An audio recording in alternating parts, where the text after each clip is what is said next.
the Grave Dabber RC. He's out of control. You've got a Yocan Kodo. You want a Grave Dabber. Let's turn your Grave Digger into a fully functional pen. I'll be giving this one away, so watch till the end to find out how to enter. Make sure to check out the video here on breaking down the Yocan Kodo, solder, hot glue gun, Dremel with rotary attachment, Tungsten Carbide tip, little diamond tip, safety glass, scalpel, a hand drill, half-inch step drill bit. Step bit, what are you doing? Flush cutters, grave digger, RC, Yocan Kodo 510 threaded, USB-C charging, a soldering iron or 510 threaded soldering iron tip, the Hako here, could also use a $12 iron on Amazon, Flux, you need your button, your PCB, we don't need the battery that came with because we're going to use the one that's in here, 510 thread of course, 2 lengths of wire, red and black, 26 gauge, pretend ready for this project. This is a round file. Phillips head screwdriver. Now let's make a thing! We're going to turn the Grave Digger RC into a pinch with a Yocan Kodo. So now let's make sure that our RC works. We got some AAAs in this guy, and we've got it cranked on. It does work. This thing, these are quick. They're wild little dudes, but yeah. Let's make it rip and rip. Take your Phillips head screwdriver, and let's look for the side with our screws here. See, doot, doot. And we're gonna unscrew this wheel and this wheel. I'm not using the electric one, so I'll make sounds for you.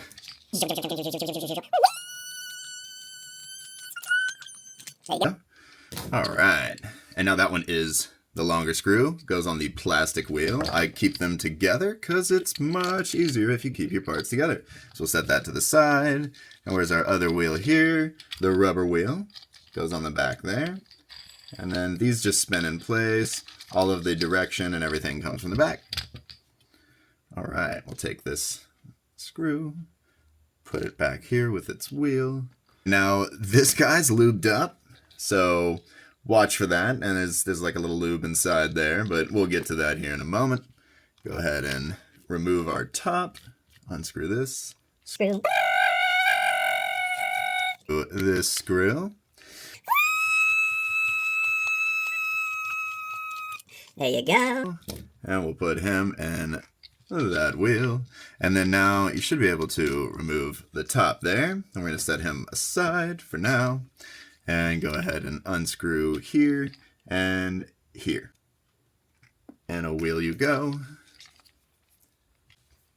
Now we can remove this guy. We've got our Grave Digger. We've got our Grave Digger PCB. And what we're going to do is take our soldering iron and we're going to solder this negative, ground, black, whatever you want to call it, to the black, ground, negative, whatever you want to call it, right there. And then we're going to do the same thing with the positive or red wire here and get that to the SMD pad on the PCB. There you go. And so then those will come straight from here out and jump that to the pin PCB. Poot, positive, poot, negative. All right, and so now that's nice and secure. Now let's get your battery back in place. Let's go ahead and close it up. Got your battery in place there. Make sure that there's no FOD here, no hair, no pet this and that. And get that. Gotta go right through there. Boop. So I would hold it closed, flip it on, test. Always test along the way.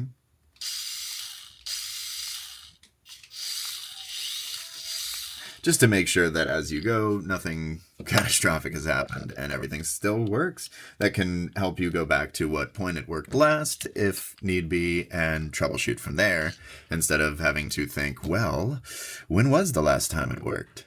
So let's go ahead and get these screws in, and you're going to want to start with this screw here. There you go. And then let's see, this guy right here will also be covered by a wheel, so we'll go ahead and do that. All right. So then now that's basically on. You can go ahead and put your wheels on. Remember the rubber ones in the back. Rubber, rubber, in the back. You'll have to let me know which screw noise is your favorite. All right. And now this is the long boy. The long way. That's on the front with the plastic wheel. But you don't want it too tight. It's going to need to spin freely because they're not attached to anything. They just spin. One more test now that it's all together. Make sure everything works. Forward. This thing is fast. These are super fast. Backwards, forward, backwards. Nice. So now that he's all back together, we're going to take our flush cutters and we're going to remove the top here. And so what you want to do is bring them flush right here. See that? You see how that's flush? Just like that. And then click. And now we're going to do the same thing on the other side. Flush. Click. Good deal. And then now these guys, you want to go flush to the lower part like that. Sorry, I'm filming through a monitor, or watching myself work through a monitor. It's always a little different. I gotta get used to that again. We're back in the tutorial days. All right, good deal. And so now you'll have enough room now for the rest of your mod.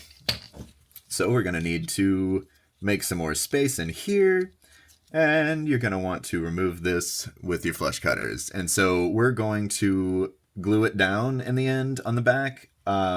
It'll actually stay down with just the one screw, but you're not going to need this. You will need this space. Now, something beautiful about this build is we are going to bypass the Yocan Kodo battery charging and be charging straight from here. So you don't need to cut a hole for USB-C. It's one of the reasons why I chose this one, because it's multifunctional, and while there's some nuances, it's pretty straightforward. The USB-C holes can take a bit of work to get used to. I have cut thousands of them for different projects over the years, so I can just freehand them. But yeah, you might find some headaches with those, so I don't know. But here we're just going to try to trim them up just a little bit. See how we're going at an angle, little triangle, cut it flush, poot. And then you can kind of pop out that triangle a bit. Let's see, I have to cut a little more, poot.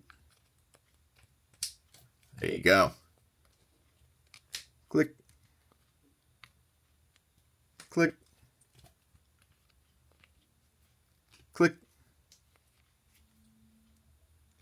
click.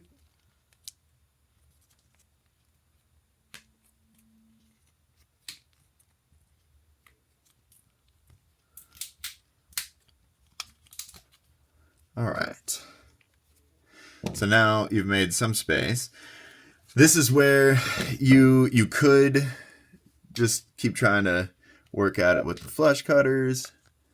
Get you a little more space. I usually take the Dremel to make it faster, but you don't need it. I'm trying to show you how to do things with the least amount of tools or the cheapest tools possible. Because there's, it's like you want to do these things for fun, but not if they break the bank, right? Take your scalpel. And then you're going to try to very gently and neatly, without scratching, start to pry this sticker up just a little bit. And you got to be very careful because, it might like wrinkle a bit, but you can get it back looking pretty good. So you just want to get it enough to where you can kind of peel it up. I have very large fingers, so I might have to do that a little more. I don't love this part, but I don't know. Be very careful if you do this. I'm used to doing this, but what I'm doing is sticking the blade here and then pressing the other side of the blade like that. But you could slip and cut yourself. I have pretty thick fingertips from working with them for many years. So let's see. And now just be gentle when you peel it up. You don't want any adhesive to go with it. You just want it to lift up to about halfway. There you go. And now you could take something like this guy right here. Say like if you just peeled a sticker, and you could put that under there to try to keep that nice and safe. And so then when it's time, you can peel that and you're good to go. So now we want to cut a hole for our 510 thread, and we're going to do that right there in the middle. So look at this point right here. Boot. Dial it back to about here, maybe 1/2 inch. And then we're going to drill our hole right there. Then we're going to take this guy and drill it out. And you're going to the 10 on your 1/2 inch step drill bit. Take your scalpel, clean this up if you need to. You shouldn't, but my step bit is many years old. I need to get a new one. I just haven't. Maybe I'm emotionally attached to it. I don't know. And so let's test and see if our 510 will fit in here. And it will. It's beautiful. Okay, perfect. But we're going to want that sticker back, right? So now you can take that off and get your sticker back. I'm going to try to lay it. Don't press down all crazy, because now you've got this negative space here.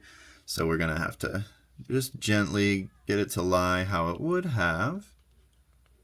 Yeah, there you go. There you go. And now stickers and adhesives generally respond to heat, so rubbing them more can help them stick. I don't know if anyone ever told you that, but I'm telling you that now. And if that's wrong, let me know, my bad. It sounded good though, didn't it? So now we'll take our scalpel, and we're going to try to go in the center there and just go to the end. And then back through that same hole, we're going to go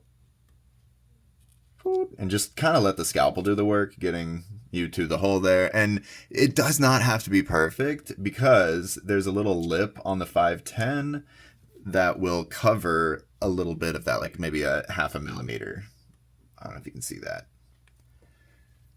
So that 1/2 millimeter is your friend, but you do also want to be careful. So like right here where this part is, I try to go this way and get as close to that edge as possible, because I feel like it just wants to bend in. So I don't want to like cut towards it. So I cut away from it. And let's see. Like right about there. And now remember, it does not have to be perfect. I am a bit of a perfectionist. It's not a fun thing to be.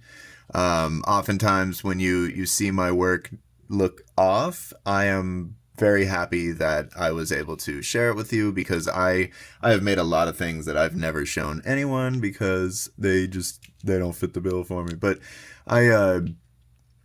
I create from me. I like to share my work because it has proven to make people happy, which just blows my mind. And it's like, if there's anything I could do that could make people happy, that's feels wrong to not do it, right? But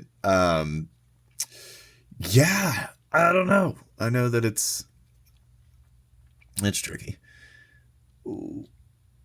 Because it's when you create content for yourself, people are like, "Oh, just share it. It's just for you, whatever." But it's like, I have like weird issues with pride and OCD, so I don't know. I feel like I've just tried to work on that, because failures and all that teach you things. They're part of growth and development. They're necessary parts of it. Nothing's perfect all the time, and that would just be boring anyway, right? So I don't know. We're trying to steer away from perfection and lean more into just trying to share the love of art and creating and what it can do for you. Just as a person, it's nice to have parts of self that are all yours and that you enjoy. And creativity is, it's fostered by others and fueled by others and inspired by others, but it is yours. Even if you do other, the same thing other people do, but your version of it, or even if you try to copy it near identically, it's your energy is going into it and it's coming out in some way yours. Even if it is a perfect copy, it was your ability to recreate whatever that was perfectly, and that's special. But not using AI. I mean, I think AI can be solid tools. I don't think that it should ever be a replacement for creativity or the creative process or the thinking process. So learn things, do things that are real, be real. All right, so now we've got a nice 510 hole that we can put our 510 in. But we want a button. So I usually put the buttons on this side just because Hot Wheels generally face the right, and that way if it were in a package like this one, you could see the button there and be like, well, what is that for? That's kind of odd, because I like things to look, like they came that way. So I like to go into his eyeball. I don't know why. I just do. So let's do it.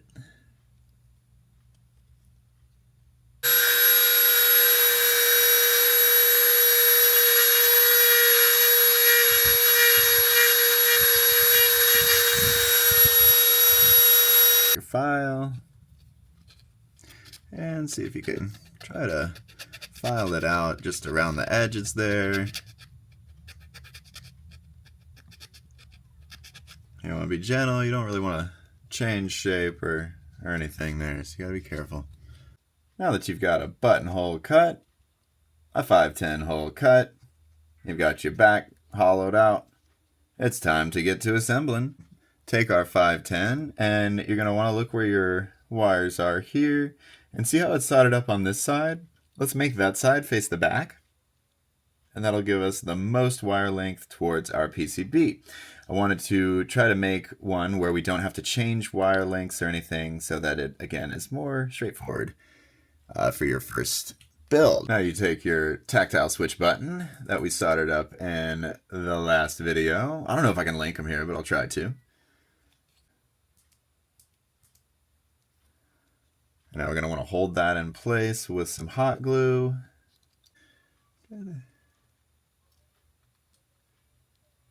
Now we want to take our E6000. We're going to put some around the 510. Not a ton in the front. You don't want it to leak over the side. See if you can see that. We get it on the side. Get it around the back. Get it around the other side. There you go. And then a little bit up on the top. Just make sure that you hold it in place. And then now go down to your button. You just get a little on the back there. And a little on the side. And then that will hold that in place as well. Get your iron out again. Now it's time to solder up the battery PCB to the 510, to our button, and to the RC. A little flux there on your connections. And we're going to get the white one right here onto the middle. Let's do it. Flow a little solder onto your iron. Oh yeah. There you go. Nice and shiny. Nice neat little joint. Gotta tin these pads right here. Boop, boop. We're gonna solder each one of these leads 1 to 2. 1 to 2. It doesn't matter which one. Just don't solder them to the same one.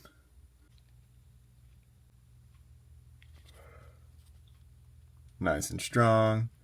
All right, I'll take your hot glue. Cover those connections just to make sure that nothing's gonna break that free. I always take a little Kapton tape.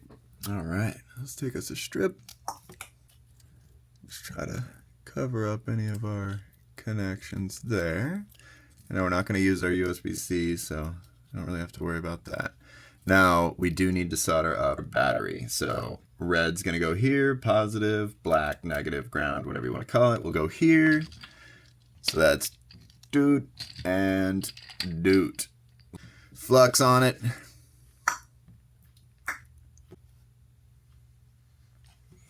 And then we're going to take this red wire.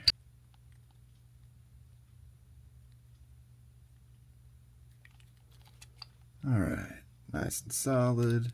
We're going to do the same thing right here with the black. So that we got power. We got the power. So we're just going to hold that in place where it needs to go. Nice and easy. And then try to, I should have done this lefty, but it's too late. It's good to be ambidextrous for these tasks because you never know where things will be. But if you're not, you'll be fine. All right. So she's nice and solid on there as well. Let's press our button. Click. Whoa, it works. All right. And let's put a little something something on there to test it. We'll use one of these so the video doesn't get suppressed. But we all know what it's for. All right. And so if it doesn't blink, we've got all good connections. So see that? Nice. So this will heat up this tip now, or whatever you put on there. 3 clicks changes the voltage. 3 voltage settings. Nice. 2 clicks is a preheat. 5 clicks turns it off and on. Let's finish assembling it. Take my hot glue again. And we're going to cover up those connections, because that's what I like to do. You want to make sure that you've got this in here with enough space. But whenever you do these, this is something that got me at first, y'all. You have got to maybe screw something in here, because this pin will be pushed up by the PCB or whatever's on the bottom of what you're making. So if it does have interference like that, before you glue anything together or whatever, make sure that you screw something in all the way. And this will result in the pin on the bottom protruding as far as it's going to. And then you'll know this is where it goes, right? And so for a dry fit, let's see if we can get all this in here. Nice and neat. All right, so it fits perfectly. It's fantastic. You probably could just, close it up from there. I'm going to put some hot glue in there to secure the PCB, and then we'll close it up. So I just like to put a good bit in the bottom there. Give it something to go to. Maybe up on the side just a bit. All right, and so now it's got like a decent pool that it can kind of go into. And we'll press that down. Nice and neat. And I would go ahead and close it up, just so that when that glue dries, it's not doing so in a way that the wires are, stretched back, like the PCB's in its perfect position.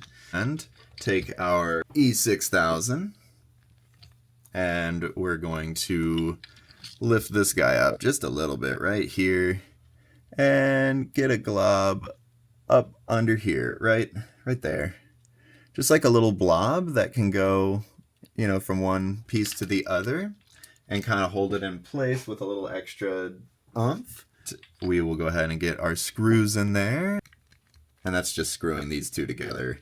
It won't do anything with this anymore, obviously, because we cut it off.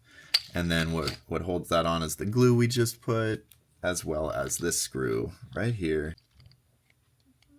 There we go. So you can take some Kapton tape. I usually take masking tape, but this will be equally safe to use without messing up anything on your grave dabber. All right, let's see. And so then just to hold things together nice and neat while we're curing, can wrap this guy up here. And wrap this guy up here. There you go. All right, and so that will hold it on where it needs to be. We've got our power. It works. I mean, now that it's together, let's just show you that it works, right? And so, as you can see, when I press the button, we've got our lights there, and that's going to heat up our tip here, or power whatever you've got screwed in there, Let's see if we can flow to this solder, show you that it does work. Look at that. See that? And don't touch it. I mean, that's obviously really hot, right? So molten solder, it works. Good deal. Now, let's see. Does it actually still work? Flip our switch on. It's on. And there you go. The Grave Dabber RC. The Grave Dabber. Now go have you some fun. Now that we've gotten the tutorial portion out of the way, and we're enjoying our Grave Dabber, I want one of y'all to actually enjoy this Grave Dabber, so I'm going to give it away. Just comment what your favorite build is that I've done, or comment what you'd love to see me do that I haven't done yet. Winner will be drawn from the comments April 20th, and make sure to subscribe. Love ya, and thanks for watching.